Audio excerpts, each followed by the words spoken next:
মাঝে মাঝে নিজেকে না একটু ম্যাশিং মনে হয়। কেন বলছি বলো তো, সকাল থেকে উঠে ঝাঁটাটা ধরি আর রাতে শুতে যাই এঁঠো বাসনগুলো নামিয়ে, মানে সমস্তটা একা হাতে করতে হয়। আর শাশুড়ি মাও হেল্প করে, মিথ্যা কথা কেন বলবো, অনেকটাই হেল্প করে দেয়।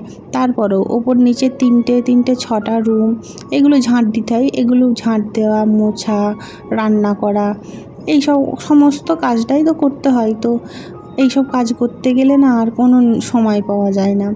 আর সবথেকে বড় কথা হলো, ঝাঁট দিতে গেলে না ভীষণ বিরক্ত লাগে। প্রায় 1-1.5 ঘন্টা সময় লেগে যায় উপর নিচটা ঝাঁট দিতে। তো উপরের সমস্তটা ঝাঁট দেওয়া হয়ে গেছে, তো নিচের ওই রুমটা ঝাঁট দিয়ে নিলাম। আর এখন দেখেছো কেন বলছি যে বিরক্ত লাগে, এইসব তুলে তারপরে একটা একটা করে ঝাঁট দিতে হয়। তো কতটা সময় লেগে যায় বলো তো।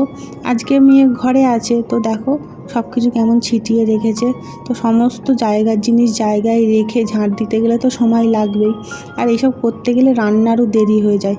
আর এখন দিনে দিনে বেলা এত ছোট হয়ে গেছে, তো কোনো কাজটাই আমি টাইমে করতে পারছি না। আর মেয়ে যদি ঘরে থাকে সেদিনকে আজ কাজ যেন আর একটু বেশি বাড়িয়ে দেয়। এইসব জিনিস গোছানো তোলা কতটা কষ্ট বলো তো। পরিষ্কার থাকে, ঝাঁট দিয়ে চলে যায় সোজাসুজি, মিটে গেল ঝামেলা। কিন্তু সেটা তো আর হবে না। তো যাই হোক, এদিকে সব কিছুই তোলা হয়ে গেছে, এবার শুধু ঝাঁট দিয়ে নেব। এখনও রান্না বসাইনি। আজকে রান্না সেরকম বেশি কিছু ঝামেলাও নেই। সকাল সকাল হাজব্যান্ড বেরিয়ে গেছে, তো বাজারও করে দিয়ে যায়নি। আজকে একটু ডিম আলু রান্না করে নেব।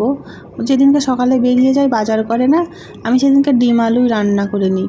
আর আমার ভিডিও তোমাদের কেমন লাগছে একটু কমেন্টে জানিও। মানে আমি ভিডিওটা না অনেক শখ করে করছি জানো।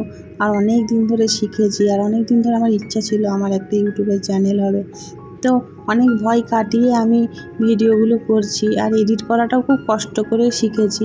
জানি এখনও ঠিকঠাকভাবে এডিট করতে পারছি না, তবু চেষ্টা করে যাচ্ছি। তোমরা একটু সাপোর্ট করো প্লিজ।